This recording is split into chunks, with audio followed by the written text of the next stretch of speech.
Hold on to your hats, folks, because the Donald just dropped a real humdinger. In a move that's got everyone talking, President Trump has declared that Alcatraz, the infamous island prison, is back in business. Yep, you heard that right. That iconic chunk of rock in the middle of San Francisco Bay, once home to some of America's most notorious criminals, is about to get a whole lot more crowded. On May 4th, 2025, Trump took to his digital soapbox, Truth Social, to announce his grand plan.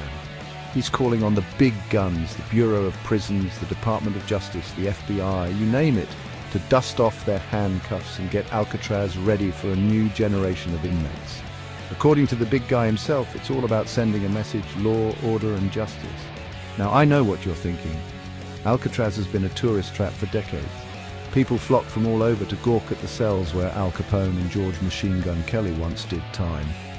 It's a historical landmark, a chilling reminder of a bygone era. But Trump, in his infinite wisdom, sees things a little differently. He sees an opportunity. He sees a chance to make America great again by locking up anyone who dares to step out of line. And what better way to do that than by resurrecting the ultimate symbol of American justice, or at least his version of it. Buckle up, America, because things are about to get interesting. Alcatraz, the very name sends shivers down your spine. For almost 30 years, from 1934 to 1963, it was the most feared prison in America. Surrounded by icy waters and guarded by the toughest screws in the business, it was considered inescapable. Over the years, it housed a veritable who's who of the criminal underworld. Al Capone, the notorious gangster who once ruled Chicago with an iron fist. George Machine Gun Kelly, the ruthless kidnapper who gave the FBI a run for its money. And Robert Stroud, the Birdman of Alcatraz, who, despite his nickname, was actually forbidden from keeping birds on the island. But Alcatraz was more than just a prison. It was a symbol of America's determination to crack down on crime, no matter the cost. It was a place where even the most hardened criminals were brought to their knees, broken by the harsh conditions and the crushing isolation. Then, in 1963, it closed its doors. The cost of running the island fortress had become too high, the facilities too outdated. Alcatraz, it seemed, had served its purpose. It became a museum, a tourist attraction, a fading reminder of a darker time, until now. So why Alcatraz? Why now?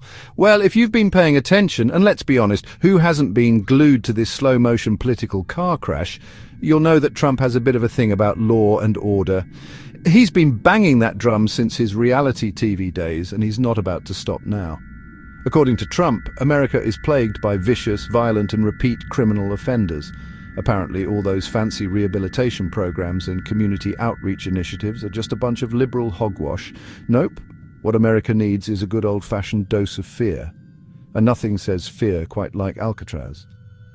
Now, I'm not saying that crime isn't a serious issue, it is, but is reopening a notoriously expensive and logistically challenging prison really the best way to address it? Or is it just another one of Trump's publicity stunts designed to appeal to his base and distract from, well, everything else?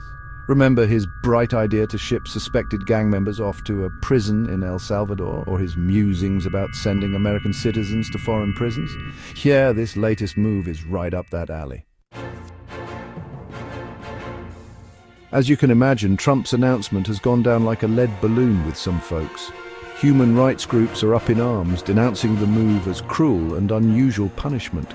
Legal experts are predicting a tidal wave of lawsuits, arguing that reopening Alcatraz violates all sorts of constitutional rights. And then there are the residents of San Francisco who are probably wondering if they can charge the government rent for turning their backyard into a high-security prison. But hey, at least it'll be good for the local ferry business, right?